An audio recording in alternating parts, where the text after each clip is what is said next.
Eu costumo dizer que as dependências tecnológicas são o novo palco das mazelas humanas. O brasileiro hoje gasta 10 horas e 20 por dia, dá 5 meses por ano olhando as telas. Se vocês me permitem usar uma expressão um pouco mais pesada, é um show de horror. Deixa eu te perguntar uma coisa. Quanto tempo você ficou no celular hoje? Às vezes você tem a sensação que você perde a mão, tem dificuldade em pôr o limite do tempo que você perde na internet? Pois é sobre isso que a gente vai falar no episódio de hoje do Entre Sinapses, o podcast de psiquiatria da Faculdade São Leopoldo Mandic. Eu sou Renata Rigassi Abdala, médica psiquiatra, docente e uma das coordenadoras do curso de pós-médica em psiquiatria da Mandic. E estou aqui junto com o meu colega. Olá, tudo bem com vocês? Eu sou Celso Garcia, também sou professor, psiquiatra, e hoje a gente está com uma pessoa muito especial. O professor Cristiano Abreu Nabuco é um pioneiro exatamente nessa área, sobre dependência tecnológica. O professor Cristiano já está nessa longa jornada há muitos anos, 40 anos na USP em São Paulo, mas eu queria primeiro agradecer a sua presença, Cristiano, e pedir para você primeiro se apresentar, como tem sido essa sua jornada aí desde 2004, né, que você está. Isso. E aí, como é que tem sido? Como é que você chegou nisso? Bom, é uma longa história, né? Agradeço, professora Renata, professor Celso, o privilégio de poder estar aqui com vocês, não é?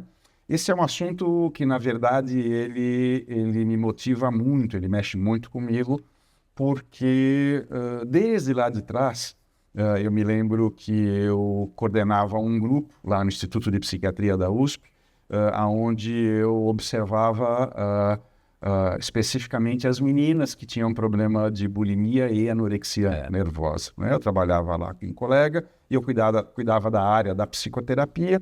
E eu me lembro que eu fui fazer uma apresentação de um trabalho, que foi meu pós-doutorado, de uma psicoterapia, do modelo de psicoterapia, e foi, acho que em Estocolmo, não me lembro agora, foi em algum lugar. Eu sei que a hora que eu termino essa apresentação, eu saio desse congresso internacional, tem uma sala ao lado ali de uma americana, pela primeira vez, divulgando achados a respeito do uso excessivo das novas tecnologias. E foi muito curioso, porque na medida em que eu saio, eu ouço ela falar, eu olho a apresentação e falei, nossa, mas eu tenho lido bastante a respeito disso já. E na revista de bordo, quando eu fui fazer a viagem, já dizia lá dados internacionais que o Brasil era o país que mais gastava tempo no mundo a partir das conexões domésticas. Falei, puxa, isso é muito sério, né? Enfim, história longa, curta, voltei de lá, e me desliguei desse primeiro grupo e fundamos, então, um grupo para atender jovens que utilizavam demasiadamente a tecnologia. Fizemos uma grande revisão, publicamos essa revisão na Revista Brasileira de Psiquiatria e foi o dia. Segue-se, então, o dia para nós fazermos a abertura. Eu dei uma entrevista no jornal local ali, eu não me lembro qual era, só sei que foi um absurdo o que nós observamos, porque das 9 ao meio-dia, o tronco do telefone lá da chamada, ele caiu de tanta gente telefonando, não é? Tivemos mais de 200 chamadas telefônicas em pouco mais ali de 2, 3 horas. Então, isso nos fez perceber que, na verdade, o problema ele estava subestimado. Como nunca ninguém havia ainda trabalhado, se debruçado sobre esse tema, então nós começamos a ver que possivelmente o uso das tecnologias ele já era motivo de preocupação há 20 anos atrás. Mas vamos lembrar, eu estou falando de uma tecnologia onde você tem o computador de mesa, aqueles chamados Frankensteins, que você plugava na linha telefônica, ou seja, esse tipo de dificuldade ou de problema, ele acometia muito mais jovens, adultos, meninos, em função de ficarem muito tempo jogando a perspectiva, utilizando a perspectiva dos jogos. E o que acontece? Muita água passa sob essa ponte, porque na medida em que nós fomos, então, avançando com a telefonia móvel, fomos ganhando a diminuição, a mobilidade e, finalmente, né, a hora que aquela câmera vai para frente do telefone celular, aí nós temos como é que eu vou dizer, a receita do problema feito. Que aquilo ganhou uma envergadura onde não mais os jovens adultos, mas todos.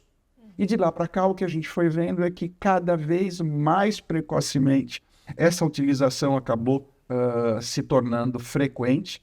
Eu me lembro que há uns 5, 6 anos atrás, 2 anos antes da pandemia, saiu uma publicação num jornal americano, num periódico americano chamado Sleep, que avaliava questões de sono, e eles lá falavam o seguinte, lá atrás, hein? Olha, na pesquisa que nós fizemos aqui de crianças de 0 até 15, 16 anos, pré-adolescentes, adolescentes, do 0 aos 8 anos, achamos que nessa amostra americana, 50% dessas crianças acordam pelo menos uma vez ao longo da noite para olhar nos seus telefones celulares. Que impressionante isso. Então, o que acontece? Isso virou, na verdade, algo muito mais preocupante do que a gente pode imaginar. Mas eu vou pedir para vocês me interromperem, porque senão eu encrenco. Eu não paro de falar. Eu acho que uma coisa que é interessante a gente destacar tem uma definição para a dependência tecnológica? Tem critério diagnóstico? Dá para a gente falar sobre isso? Bom, vamos lá. Essa é uma pergunta interessante, professor. Na medida em que, quando nós começamos a trabalhar, isso é um episódio que eu gosto de contá-lo, não totalmente assim transparente, para não expor o colega que estava fazendo o comentário, mas eu lembro que eu estou subindo as escadas, lá do Instituto de Psiquiatria, e um colega, um amigo muito querido, inclusive, que ele coordena um ambulatório grande lá, ele fala para mim assim, mas Cristiano, você saiu lá do trabalho com transtornos mentais, você está trabalhando com o quê agora, com tecnologia? Eu falo, para com isso. Ele para no meio da escada, bate assim no meu ombro e fala assim, avisa lá então a OMS que você está criando uma nova doença, né, uma nova categoria. Eu falei, não é para tanto. Não, avisa, você quer, eu ligo, tal. Ele brincou comigo, tirou o sarro, né? E aí, passados uns 20 anos, eu encontro com ele de novo, descendo a escada. Você lembra daquilo? Não lembro. Falei, então, eu não criei nenhuma doença, obviamente, mas eu consegui, de alguma maneira, antever o que já se passava e faz com que a gente tenha uma preocupação muito grande, porque essa pergunta ela é importante, porque o próprio contorno do que envolve uma dependência, ele muda bastante, não é? Nós tivemos, há alguns anos atrás, a inclusão no DSM-4, não é? Perdão, no DSM-5, a inclusão do Internet Gaming Disorder. Ele figura lá como um transtorno para futuros estudos. E é muito curioso, porque saiu uma publicação dizendo como que foi feito aquele grupo de trabalho para eleger esse diagnóstico como uma nova. E quando você lê esse artigo, você dá risada, porque você percebe que mesmo os profissionais que eram versados em álcool, drogas, em outro tipo de transtorno no controle dos impulsos, também batiam a cabeça, eles não sabiam direito.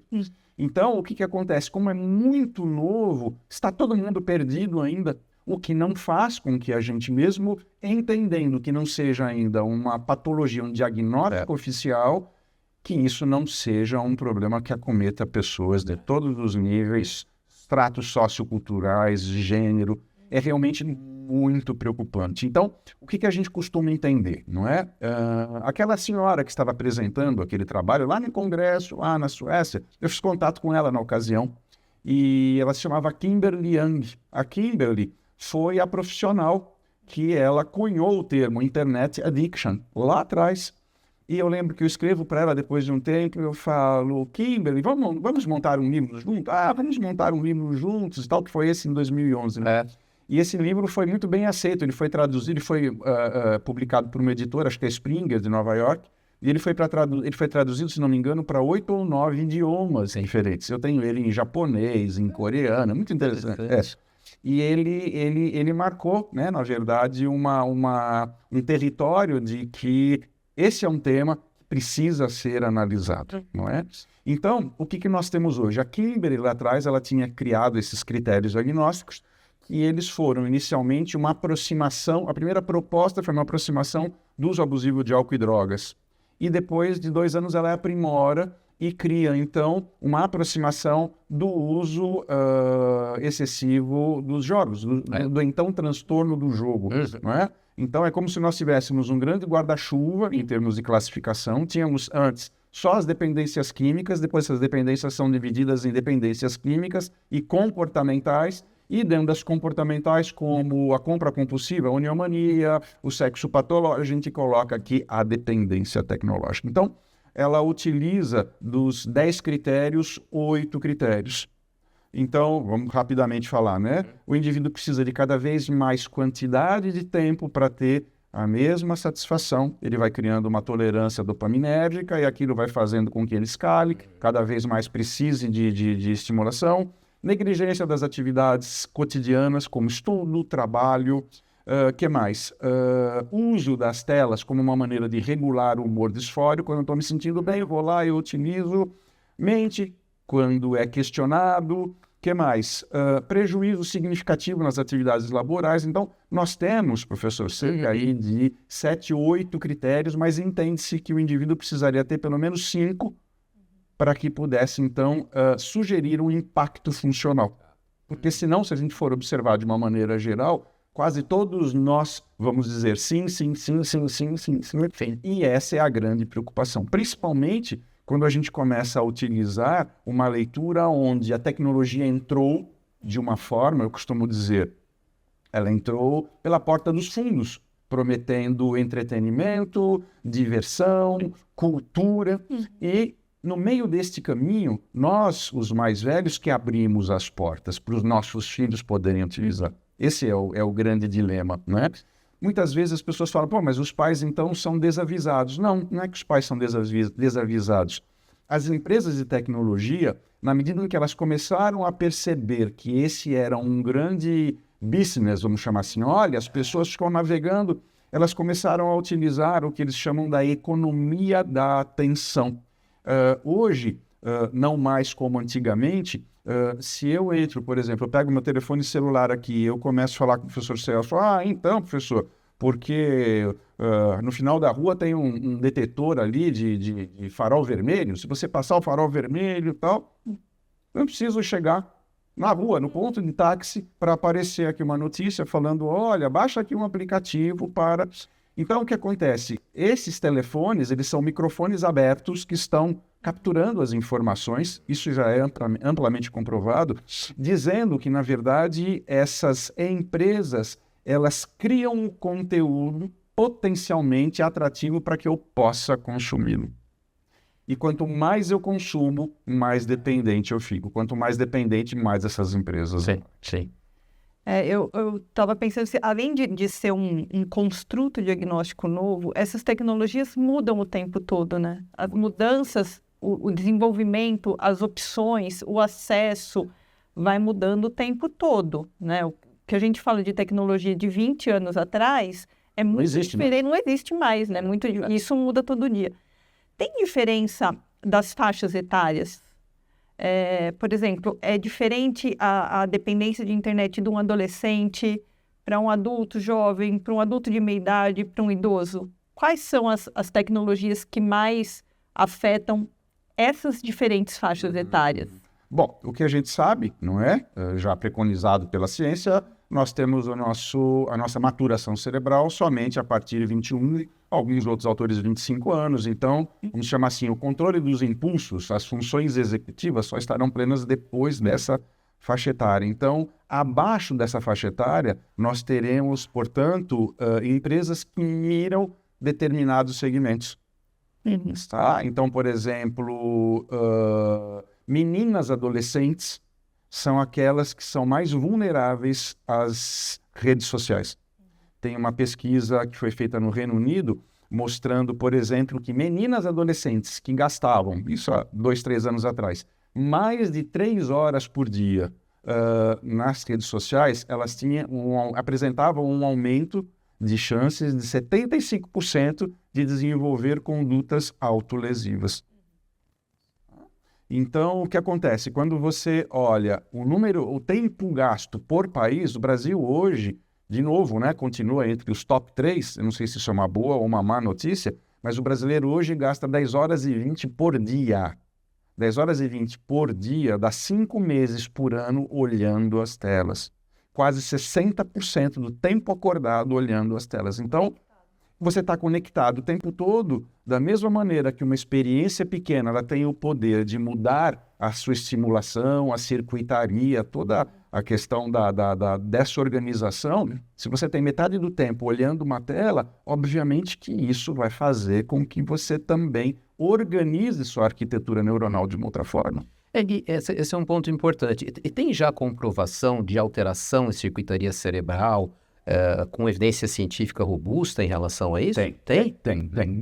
Tem uma que eu gosto de citar, que ela é muito interessante, que ele é uma ressonância magnética, ressonância por infravermelho próximo, onde eles vão medir a atividade cerebral. Então, eles colocam uma touca, como se fosse aquelas toucas para você tratar o cabelo, e tem fibras ópticas que jogam lá infravermelho. O infravermelho, quando ele atravessa a calota aqui, ele, ao atingir a região, principalmente a hemoglobina, a hemoglobina retém o oxigênio. Então, na hora que você coloca essa touca, você consegue, através de uma tela, perceber quais são as áreas do seu cérebro que estão mais ativas, em função da atividade.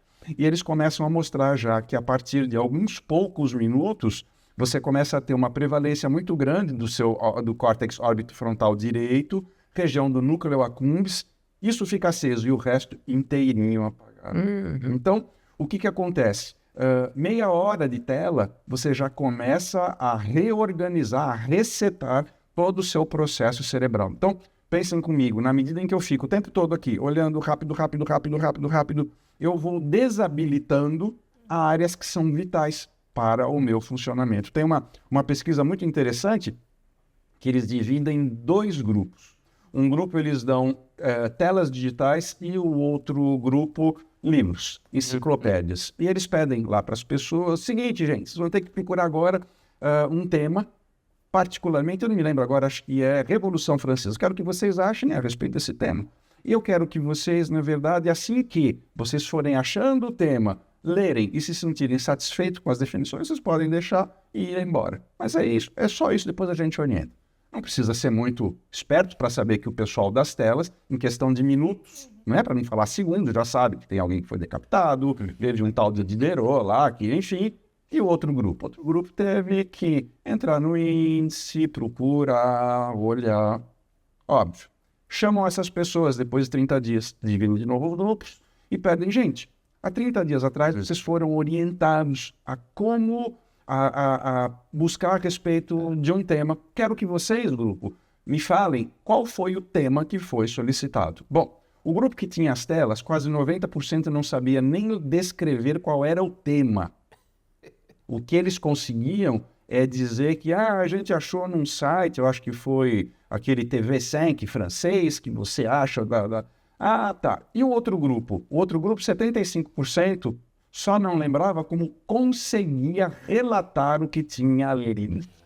Então, o que eles começaram a mostrar? Que cada vez que eu estou lidando com um determinado conteúdo, por exemplo, quando eu viro para vocês e falo, professor Renato, professor, olha, esse copo aqui, esse copo é muito importante. A experiência.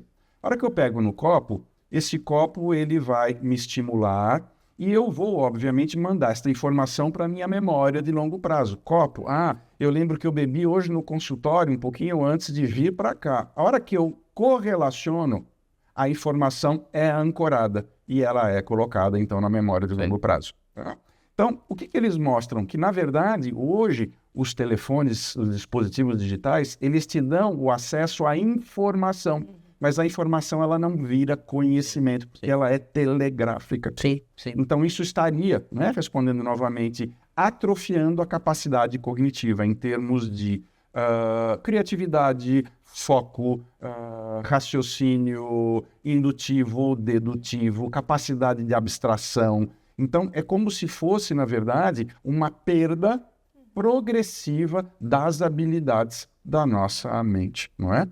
E existem já experiências, investigações mostrando que o nosso QI, o famoso QI, ele aumenta 0,3 pontos percentuais a cada nova geração. Então, por exemplo, meu avô teve um QI, meu pai 0,3 a mais que ele, eu 0,3, minhas filhas 1% quase a mais. O QI ele não aumenta já há 15 anos. Por quê? Porque está se perdendo a capacidade de você interagir de uma maneira criativa. E nem entrei na questão da inteligência artificial, hein? Se vocês acham que isso era um problema, vocês não sabem o que está acontecendo. E eu estou pensando, como é que fica, com esse dado, como é que ficam as iniciativas nas escolas, né, do uso da tecnologia para aprimorar o ensino, né? E vou acrescentar uma coisa que a gente pode voltar. A gente nem entrou ainda na questão relacional. Da cognição. Exato. A gente está só falando de cognição. A tecnologia muda o jeito como a gente se relaciona. Sim. Tem um autor que eu gosto muito, chamado Michel Denisot. Ele publicou um livro, ele é um francês, um neurocientista francês, ele publicou um livro aqui no português chamado A Fábrica de Cretinos Digitais. É um tema bem pesado, não é? É um título que ele já chega, né, chutando a porta, mas ele traz dados de investigações que são chocantes. Por exemplo, o que ele vai descrever, né? Ele fala, olha, uma criança que fica apenas 50 minutinhos por dia, entre os 0 e os 2 anos, 50 minutinhos por dia, ao final dos 24 meses, ela terá deixado de escutar 850 mil palavras, porque o foco dela está voltado para... Então, a gente tem pesquisas que mostram, quanto mais tecnologia aos 2, pior o desenvolvimento da fala aos 3. Quanto mais tecnologia aos 3, pior a capacidade de empatia aos 4. Quanto mais telas aos 4, pior a capacidade de resolução de problemas aos 5. Então, se vocês me permitem usar uma expressão um pouco mais pesada, é um show de horror. Porque nós estamos vendo, na verdade, a perspectiva dessa tecnologia estar entrando de uma maneira irrestrita. Mas vamos voltar. Se eu vou lançar um copo desse, eu tenho que passar pelo Inmetro. Ele vai ver se eu jogo o copo no chão, ele quebra, se não quebra, solta a tinta, não solta a tinta, ele corta, não corta. E a tecnologia, quem regula? Ninguém. Então as plataformas estão nadando de braçadas, na verdade, fazendo com que a gente fique com um conhecimento, aspas, customizado. Ou seja, eu tenho mais daquilo que me agrada, fazendo então com que o meu horizonte, minha visão de mundo, ela estreite. Tem uma pesquisa muito interessante que eles fizeram com o TikTok, com crianças de 6 a 9 anos de idade. Então, para o primeiro grupo, eles deram, os 2 grupos, telas, mas o primeiro grupo, cada vez que essas crianças entravam no TikTok, eles trocavam o aparelho para que o aplicativo não identificasse qual era a preferência. E o segundo grupo fazia a partir do mesmo telefone. Eles acompanham essas crianças ao longo de 3 anos. O que eles constatam? Que o grupo que utilizava a mesma plataforma, com o mesmo telefone, tinham marcas de comportamentos desorganizadores, confrontativos, 3 ou 4 vezes maior do que o outro. Por quê? Porque a cada 30 segundos eu tenho um vídeo. Então isso vai, vamos chamar assim, azeitando os mecanismos da minha gratificação rápida, fazendo com que aquilo que a gente imagina, que o nosso cérebro faça, que é aprender a controlar, é o freio comportamental, posso, não posso, isso fica sendo estimulado às avessas. Então você terá crianças muito mais hiperativas, muito mais insubordinadas, que é o que a gente vê. E menos empática. Muito menos, principalmente menos empáticas. Deixa eu só fazer um paralelo com a própria dependência química, em que a gente tem lá toda a ativação do circuito de recompensa através de uma substância. E quando a gente faz um diagnóstico de dependência, a gente já sabe que tem neuroadaptação presente. Na dependência tecnológica, a gente tem uma pessoa dependente, né? Ela vai ter tolerância e abstinência? Vai. Vai. Exatamente igual. Exatamente igual. Tem um caso interessante, isso eu vou contar. Esse tema, inclusive, esse tema foi parar na novela da Globo há 2 anos atrás com a Glória Pérez. E ela, para se inspirar nos personagens, ela acompanhou o nosso grupo Laftec. E depois ela criou a novela, não é? A Travessia, na qual ela elege 2 personagens, um menino que jogava muito videogame e uma menina que utilizava demais as redes sociais. E quando a gente está fazendo esse grupo todo com os pais, tem um caso que ele elucida bem isso, onde uma mãe separada, morando com um filho de 14, 15 anos, no 14º andar de um prédio aqui em São Paulo, lá pelas tantas, ela começa a ouvir o filho a xingar. começa a xingar, começa a jogar coisa na parede. Por quê? Esses meninos, quando começam a jogar demais, eles vão escalando. Eles chegam a jogar 20, 30, 40, 50 horas. Eu já atendi um paciente que ele ficava 55 horas ininterruptas jogando, não é? E lá pelas tantas, a mãe acorda, sobressaltada, e o menino, vai para aquele lugar, filho disso, filho daquilo, porque eu vou me matar e tal, não sei o que. Ela corre em direção à porta do quarto, olha aquela porta fechada. Porque eu vou me matar, porque eu tô aqui há 2 dias, e não sei o que, aquelas coisas que acontecem, que são inerentes aos jogos, e ela não consegue abrir.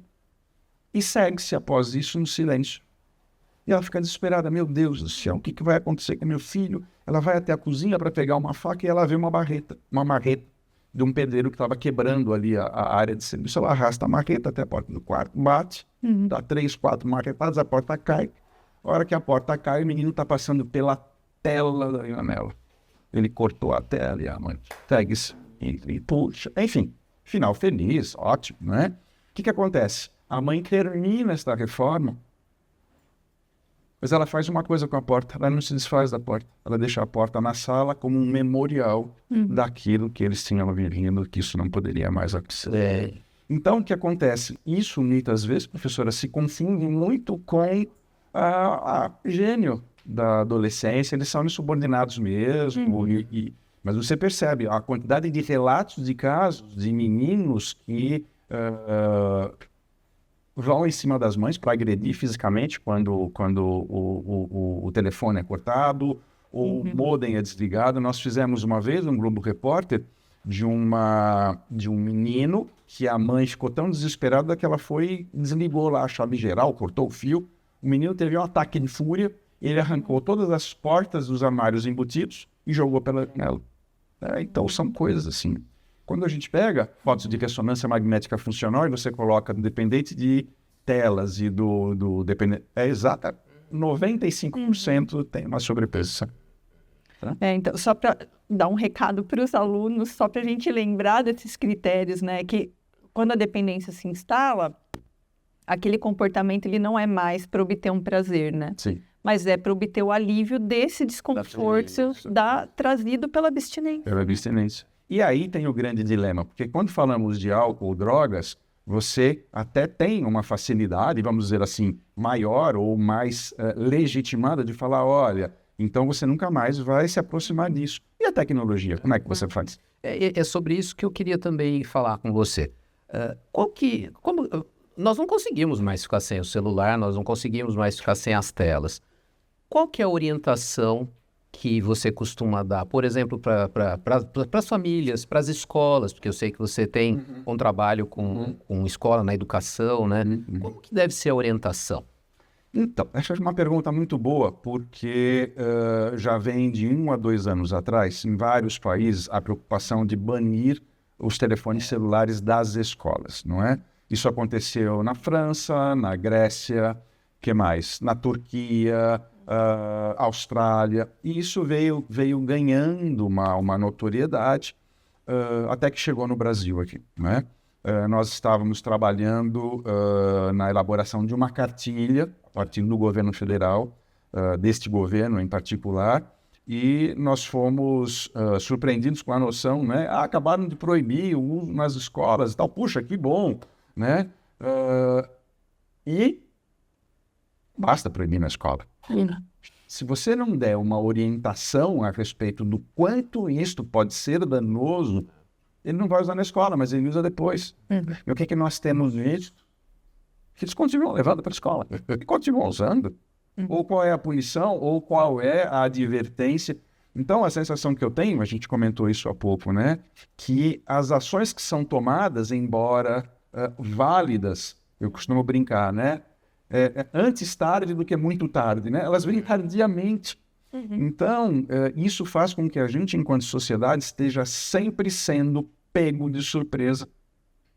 Novamente, porque essas empresas não são reguladas, não existe um comitê lá por detrás de ética, não existe abertura desses dados para os usuários, para que possamos criar uma política pública que ela seja voltada para essas gerações. Então, É bom que não tenha telefone? É bom, claro que é bom.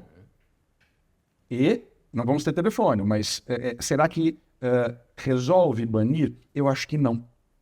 Algumas experiências que eu tive antes da proibição, em várias escolas, o que a gente sugeria? Então, vamos lá. Está aqui, gente, para a escola toda, a perspectiva de nós suprimirmos o telefone celular. Isso é um absurdo. Então, vamos fazer o seguinte, vamos dividir essa escola aqui em 2 grupos. Um grupo vai defender e o outro vai... O que acontecia ao final? Eles chegavam num consenso de que era melhor manter distante. Tá? Agora, manter distante, o que quer dizer? É você não proibir a entrada do telefone na escola? Mas a tecnologia também tem coisas legais. A gente não precisa ser tão radical. Então, vamos utilizar de uma forma bacana. Olha, vamos colocar um óculos de realidade virtual, ou você tem que banir tela. Então, fica tudo meio pouco claro. Então, vamos banir, não é? Nós vivemos na era da tecnologia. Mas, Cristiano, se posicione. Afinal, você é a favor ou contra? Eu sou contra um mau uso. Se você for fazer um bom uso, por que eu vou jogar isso pela janela? Não precisa demonizar. Mas o grande ponto é que nós não temos essa orientação e nós somos, muitas vezes, aquelas pessoas que abrem a porta para os nossos filhos.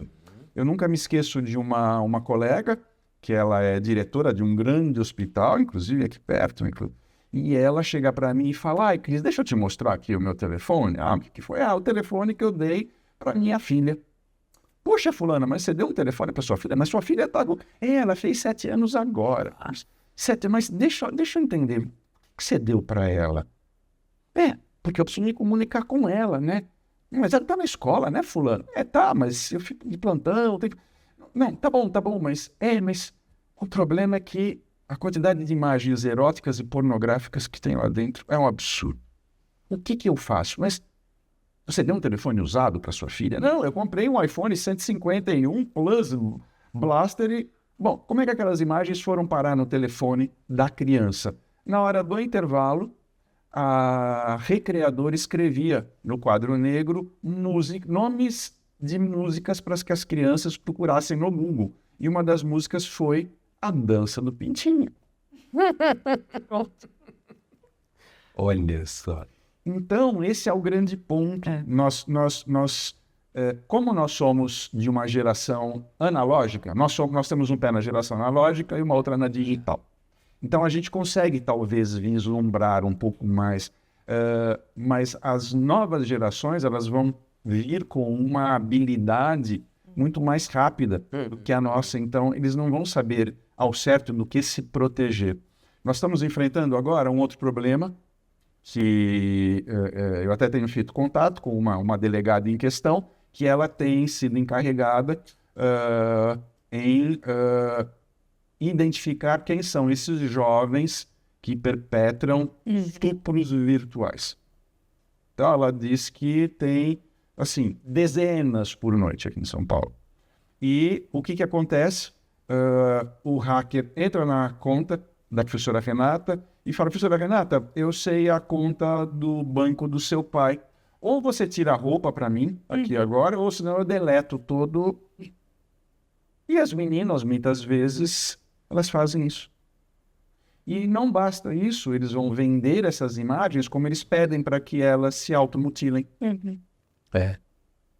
Que cortem o seio, que enfiem faca em certos lugares. E o que a gente vai fazer com essas meninas? Então, e é uma geração que tem muito acesso à informação, mas não tem maturidade para lidar com isso. Esse é o problema. Zero maturidade. Essa é a questão, né? Zero maturidade. Então, existe uma explicação muito interessante quando a gente volta lá para trás, na época que éramos caçadores e coletores, como que um grupo ele era caracterizado? Era caracterizado por uma formação de até 130 pessoas, esse grupo era nômade, ele ia num lugar, exauria a coleta, comia tal, acabavam as bases ali, eles iam embora, seguiam para outro lugar. E nesse grupo existia o macho alfa, era aquele que caçava. Tinha a fêmea alfa, que também muitas vezes ajudava. Então, quando esses alfa voltavam e chegavam com a comida, eles falavam, olha, está aqui a perspectiva de nós nos alimentarmos. E era dado a ele a perspectiva de se alimentar primeiro, porque ele tinha caçado. e ele tinha algumas outras vantagens. Se eu fosse viver naquela época, seguramente eu não seria alfa, eu seria beta, eu ia ser aquele que ficava analisando. Falei assim, deixa eu ver e tal. Nunca fui, não é? Mas tudo bem, tinha um alfa, cumpriu o papel dele, eu cumpria, professor Celso, professora Renata, e hoje? Hoje, a rede social é um cenário 100% de alfas. Então, a hora que você entra e você percebe que você não tem nada, isso gera uma sensação de exclusão. Então, é como se eu precisasse me engajar e postar continuadamente. Tem uma pesquisa que foi feita há um tempo atrás no Reino Unido, que avaliaram 5 mil adolescentes. 51% deles disseram que se sentiriam mais felizes se as redes sociais nunca tivessem sido inventadas. Então, hoje a pressão não é uma pressão pequena, é uma pressão que ela transcende limites geográficos. Então, eu tenho que ser alguém. Como que isso se relaciona aos transtornos mentais? Bom, o que nós vemos é que, na verdade, eu costumo dizer que as dependências tecnológicas são o novo palco das mazelas humanas. Obviamente que se você tiver uma predisposição, a dependência tecnológica ela vai puxar o gatilho. Então, embora nós tenhamos uma comorbidez de quase 90% de depressão, nós começamos a ter outros quadros também, como ansiedade.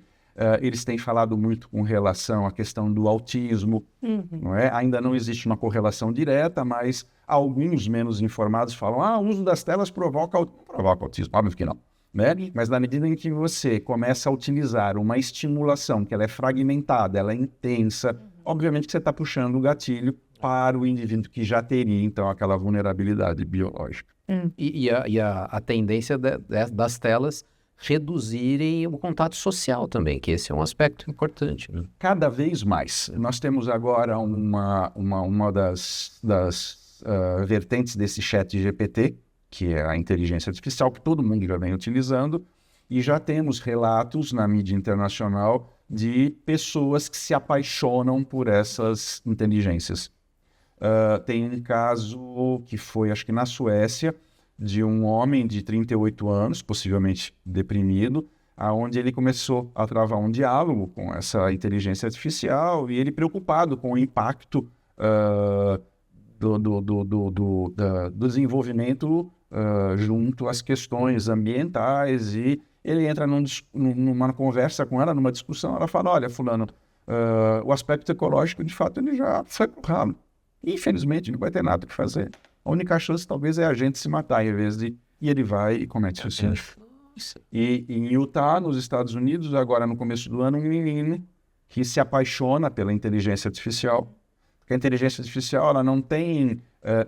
ela é amoral. Ela vai produzir engajamento. Ela vai te dizer coisas que te engajem, que permanecer contato. Isso. Então, enquanto as telas tinham a economia da atenção, hoje você tem a economia da personalização.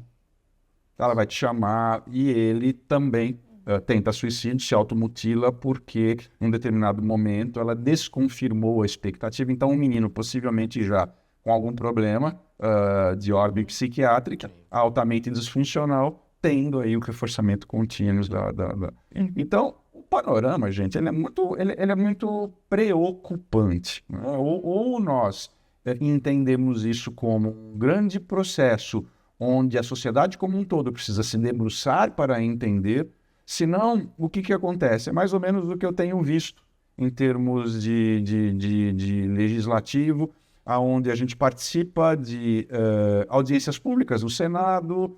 A hora que nós vamos falar, várias pessoas bem intencionadas, mas completamente desinformadas, sabem? Então, a hora que você promulga uma lei, essa lei ela sai enfraquecida e não minimamente suficiente. Então, é aquele velho ditado, o que eu vejo é que nós estamos enxugando o gelo. Então, ou a gente toma uma iniciativa, que é mais ou menos o que eu venho fazendo, para de verdade procurar direcionar de uma forma que seja interessante, ou a gente vai ficando absolutamente desassistindo, né? Quer dizer, o poder público que deveria estar aí passando, orientando, ele não faz, ele está sempre atrasado.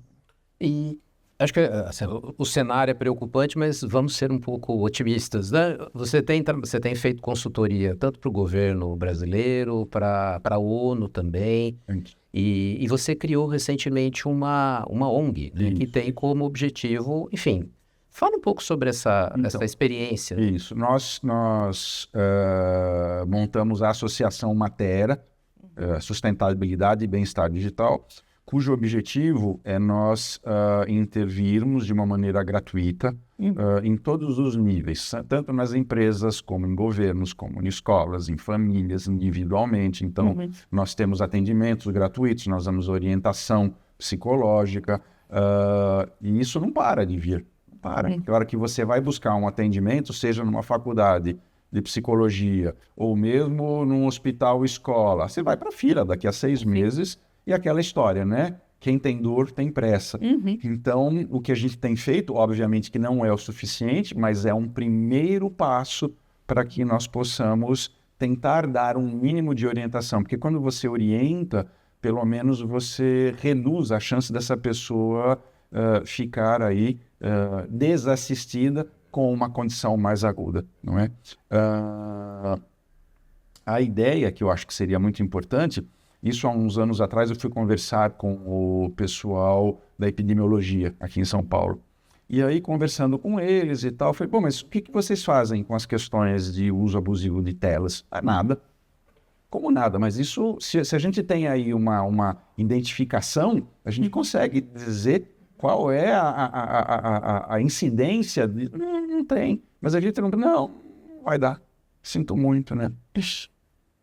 Então, isso me lembra muito um conhecido meu, que ele foi fazer uma pesquisa nos Estados Unidos sobre o impacto do Orkut. Então, para quem faz pesquisa vai saber, vocês que estão começando, um dia vocês vão chegar lá.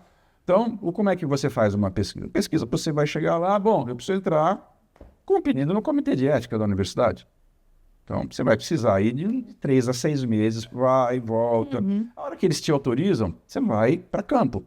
Então, você pode colocar no mínimo aí 2 anos para você aplicar os inventários ou fazer os trabalhos, depois intervir, colher os resultados. Estamos falando de 2 anos e meio. Aí você vai tratar os dados. Vai precisar de mais pelo menos 6 meses, 3 anos.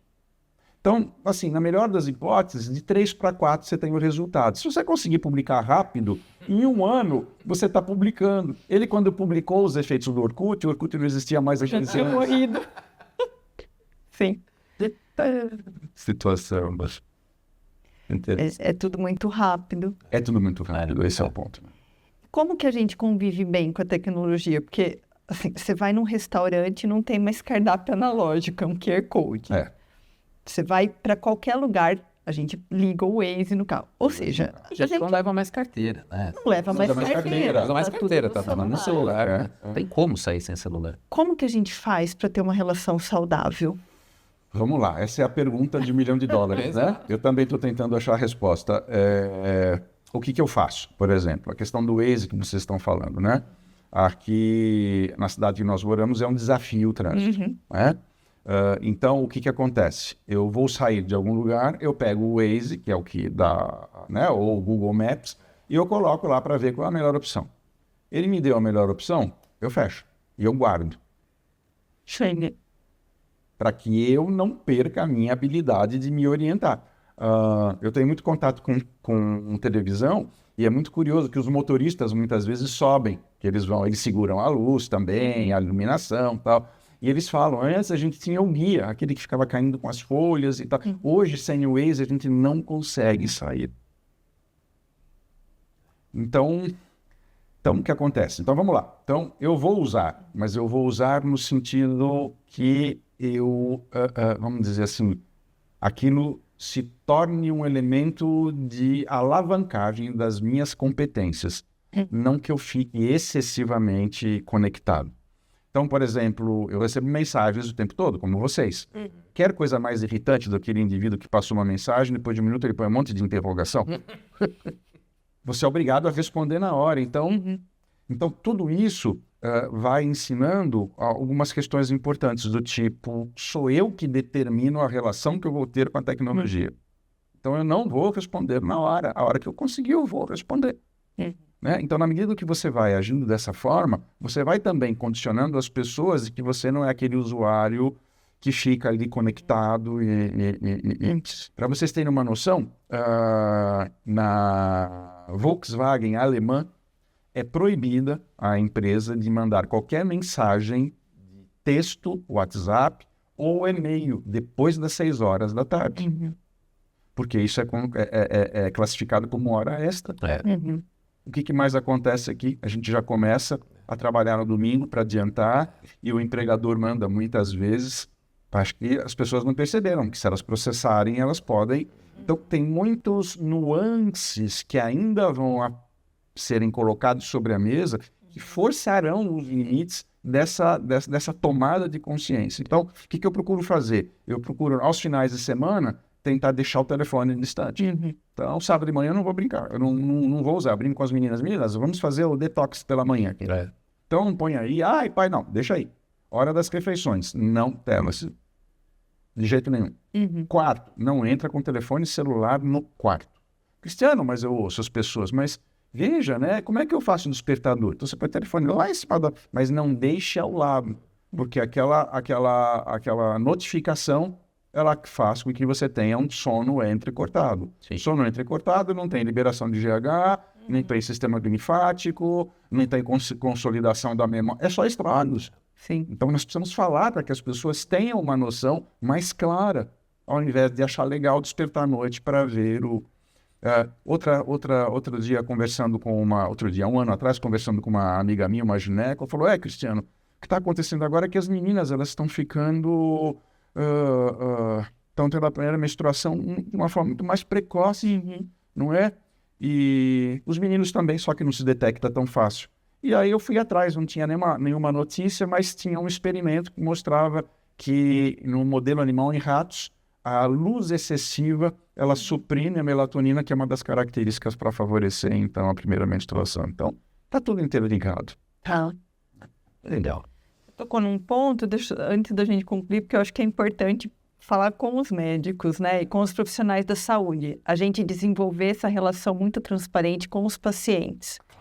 Porque com o WhatsApp, com receita digital, a gente precisa orientar que é impossível você viver conectado e à disposição 24 horas por dia, 7 dias por semana, né? Então, eu costumo conversar isso com os pacientes. Olha, não é sempre que você vai mandar o WhatsApp que eu vou te responder no mesmo dia, na mesma hora. Isso é importante falar. Já avisa antes. Faz parte do contrato terapêutico, né? E é uma expectativa irreal, né? A gente não... Porque eles esperam, né? Esperam. Sim, exato. Eu tenho pacientes, por exemplo, estou com uma paciente agora que ela perdeu o irmão e depois de alguns dias perdeu a filha. E ela enche de mensagem no meu telefone. Eu entendo. Eu sou, na verdade, a única pessoa que não tem problema. Mas imagina se todo mundo resolve fazer isso. Sim, não é? Exato. Isso não me incomoda. Eu respondo dentro do possível porque, né? Eu tenho muito carinho por todos, mas é muito difícil. A gente, na verdade, não tem mais o melhor amigo, a gente não tem mais o confidente. O telefone celular virou tudo isso. E pode virar um relacionamento tóxico. Vira um relacionamento tóxico e agora, eu não sei dizer, como é que é? Existem já 5 ou 6 plataformas americanas, eu não vou lembrar o nome agora, que elas têm o protocolo de TCC na programação. E eles cobram alguma coisa em torno de 4 ou 5 dólares por consulta.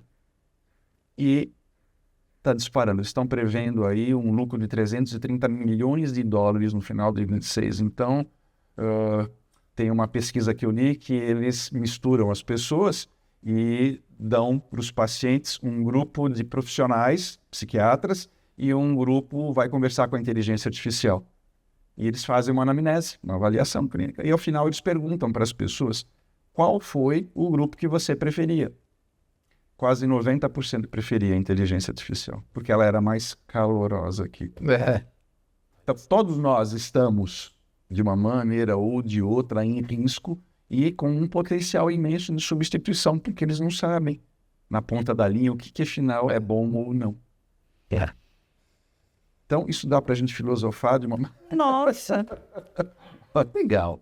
rende mais 3 episódios, eu Então, acho. pena que a gente tem que terminar. E aí eu acho que, para terminar, Cristiano, eu queria perguntar para você, onde que as pessoas podem procurar tratamento? Porque você falou de uma iniciativa, né, com atendimento gratuito. Você gostaria de divulgar, né, como que as pessoas podem chegar a essa Claro. clínica? Chama-se Associação Matera, Tá. sociacalmatera.org.br. É um local que as pessoas podem escrever, que a gente vai orientar, vai encaminhar. Nós temos alguns poucos centros no Brasil universitários que trabalham com isso.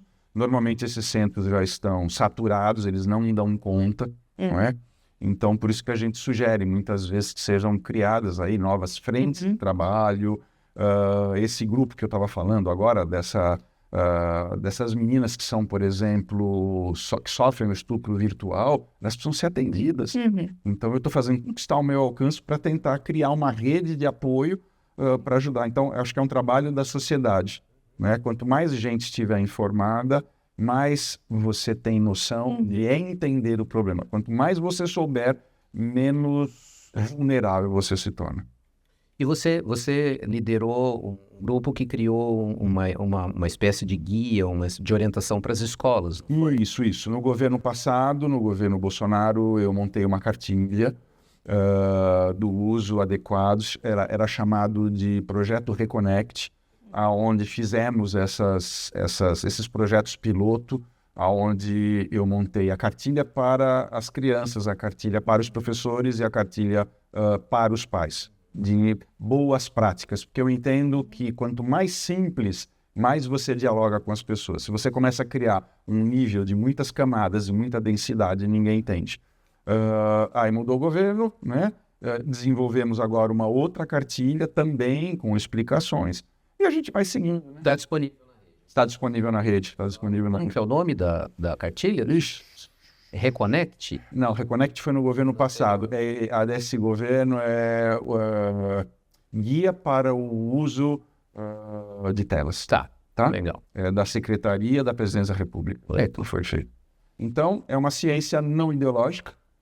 Não importa quem ou como faz, o que diz respeito à minha parte eu vou fazer, concordando ou não, a gente tem as nossas preferências e referências, mas eu acho que, acima de tudo, existe uma população que está absolutamente carente de informação e qualquer coisa que você faça, ela já é válida. E o problema existe, né? Dependente. Professora, e vai piorar, né? Exato. Esse que é o problema, né? Nós estamos olhando a ponta do iceberg, né?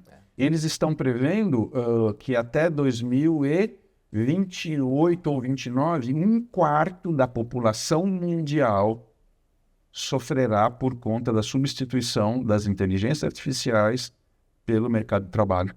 Né?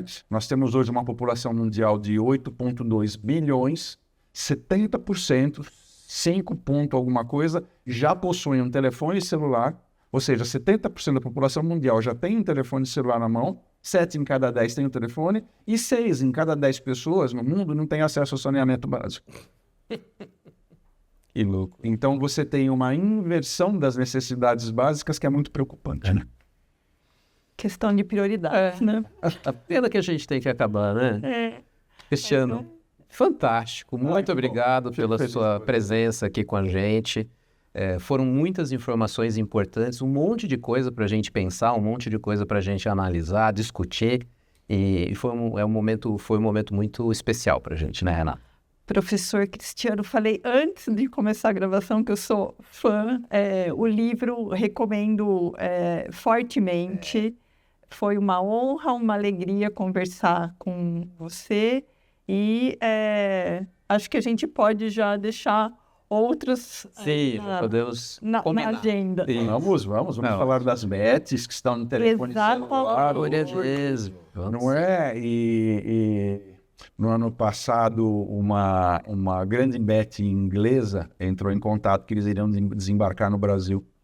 E, enfim, entre idas e vindas, eles queriam uma consultoria para que eu tropicalizasse, né? Eu falei, negativo, não conte comigo para isso.